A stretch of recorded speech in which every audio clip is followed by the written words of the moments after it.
Hi friends, welcome to my YouTube channel ESM தம்பிஸ். இன்றைக்கி நம்ம எதை பற்றின வீடியோ பார்க்க இருக்கோன்னா, உங்கள் எல்லாருக்குமே தெரியும், இப்போ குழந்தைங்களுக்கான education RTE right to education அப்படின்னு சொல்லி நம்ம சென்ட்ரல் கவர்மெண்ட் ஒரு கட்டாய சட்டத்தை கொண்டு வந்துருச்சு. 2009 2009 இந்த சட்டம் வந்துருச்சு. ஆனாலும் இந்த சட்டத்தை முறையாக அவங்க பயன்படுத்திக்க மாட்டேன்றாங்க. அதாவது RTE எப்படி அப்ளை பண்ணுறது, யார் யார் எலிஜிபிள் இதுக்கு, அதுக்கான பேசிக் டாக்குமெண்ட்ஸ் என்ன, அதை பற்றி ஃபுல் வீடியோ தான் நம்ம இந்த வீடியோவில் பார்க்க போகிறோம். இது எக்ஸர்வீஸ்மேனுக்கானது கிடையாது. ஏன்னா எக்ஸர்வீஸ்மேன் இந்த ஸ்லாபில் வரமாட்டாங்க. இது எக்ஸர்வீஸ்மேன் அவங்க வீட்டு பக்கத்தில் இருக்கிற யாராவது ஒரு குழந்தைங்களுக்கு யூஸ் ஆகும். அந்த நோக்கத்தில் தான் நம்ம இந்த வீடியோ போடுறோம். முடிஞ்ச அளவுக்கு இந்த எக்ஸர்வீஸ்மேன் யார் யார் பார்க்குறீங்களோ, நீங்கள் உங்களுக்கு தெரிஞ்ச யாராவது கஷ்டப்படுற குழந்தைங்க இருந்தாங்கன்னா அவங்களுக்கு இந்த விஷயத்தை நீங்கள் அவங்களுக்கு தெரியப்படுத்துங்க, புரிய வைங்க அவங்க அப்பா அம்மாவுக்கு. உங்கள் எல்லாருக்குமே தெரியும், central government RTE right to education 2009 சட்டம் கொண்டு வந்துருச்சு. கட்டாய கல்வி சட்டம் அப்படின்னு சொல்லி. இது தனியார் பள்ளிகளுக்கு, அதாவது எப்பயும் போல் நீங்கள் கவர்மெண்ட் ஸ்கூலில் போய் சேர்க்கலாம்.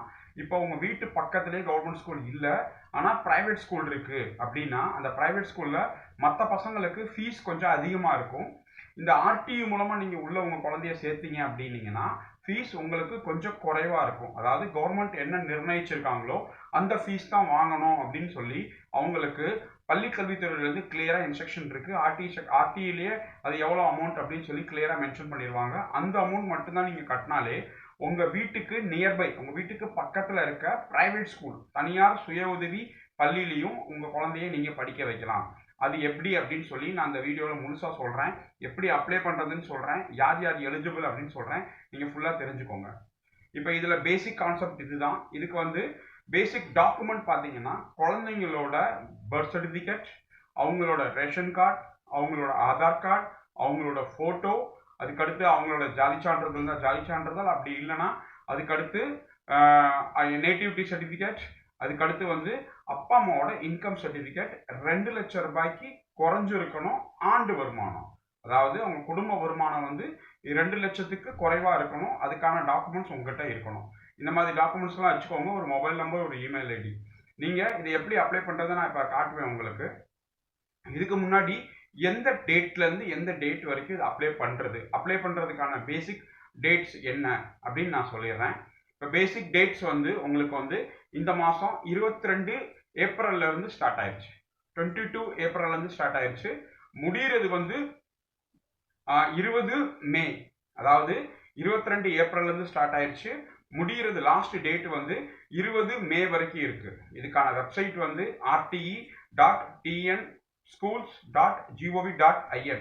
அந்த வெப்சைட்டில் நீங்கள் விண்ணப்பிச்சுக்கலாம்.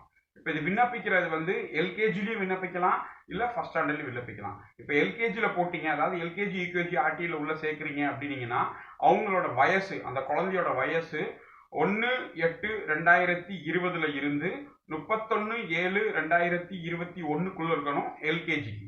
இப்போ இதே இது ஃபஸ்ட் ஸ்டாண்டர்ட் நீங்கள் சேர்க்கணும்னு விருப்பப்பட்டீங்கன்னா 1/8/2018 இருந்து 31/7/2019, அதாவது அந்த டியூரேஷனுக்குள்ளே பிறந்த குழந்தைங்க மட்டும்தான் நீங்கள் ஃபஸ்ட் ஸ்டாண்டர்ட் அப்ளை பண்ண முடியும். வேறு யாராலையும் அப்ளை பண்ண முடியாது. இதை மட்டும் நீங்கள் கிளியராக தெரிஞ்சுக்கோங்க. இது எதுக்கு நான் சொல்கிறேன்னா, இந்த மாதிரி ஒரு விஷயம் இருக்குது அப்படின்னு நீங்கள் தெரியாமையே இருக்கீங்க.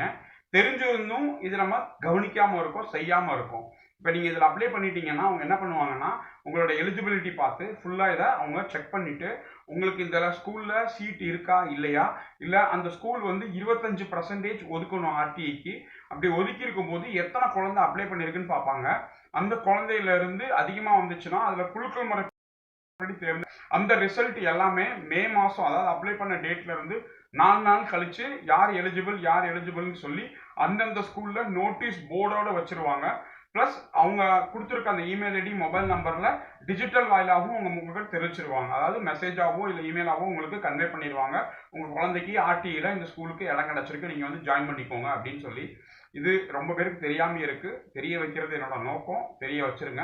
இது எப்படி அப்ளை பண்ணுறது அப்படின்னு சொல்லி நீங்கள் இந்த வீடியோவில் பார்ப்பீங்க. இதில் நான் ஃபுல்லாக சொல்லியிருப்பேன், பார்த்துக்கோங்க. அதை உங்கள் எல்லாருக்கும் தெரியும் வெப்சைட் என்னென்னு. www.rte.tnschools.gov.in. அந்த வெப்சைட் ஓப்பன் பண்ணி அப்படி தான் இருக்கும். அந்த வெப்சைட்டோட முக்கியமான இது இன்டர்ஃபேஸ் இப்படி தான் இருக்கும். அதில் நீங்கள் பார்த்தீங்கன்னா தெரியும். இப்போ டாப்பில் என்னென்ன எலிஜிபிள் வேணும், ஏது வேணும், நான் சொன்ன அந்த டேட்டு எல்லாமே அது கிளியராக இருக்கா நீங்கள் ஒரு தடவை படித்து பார்த்துக்கோங்க.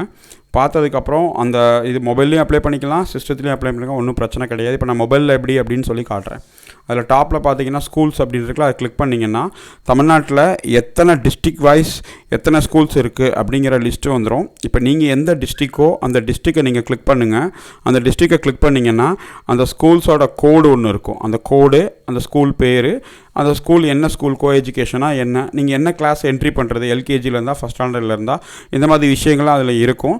இப்போ நீங்கள் அந்த டிஸ்ட்ரிக்டில் தேடினீங்கன்னா உங்கள் வீட்டு பக்கத்தில் இருக்க ஸ்கூல் பேர், கோடு இதெல்லாம் நோட் பண்ணி வச்சுக்கோங்க. இது அப்ளை பண்ணும்போது கேட்பாங்க, அதை நீங்கள் கொடுத்துட்டிங்கன்னா அது உங்களுக்கு ஈஸியாக இருக்கும். இப்போ அந்த இதில் பார்த்தீங்கன்னா ஸ்டார்ட் அப்ளிகேஷன் அப்படின்ட்டு பார்த்தீங்களா, அந்த இதை நீங்கள் கிளிக் பண்ணணும். அப்படி கிளிக் பண்ணிங்கன்னா உங்களுக்கு அப்ளிகேஷன் பண்ணுறதுக்கான அந்த பேஜ் ஓப்பன் ஆகிரும். அந்த பேஜில் உங்களுக்கு தெரியும் பேசிக் டீட்டெயில்ஸ் ஃபுல்லாக கேட்பாங்க.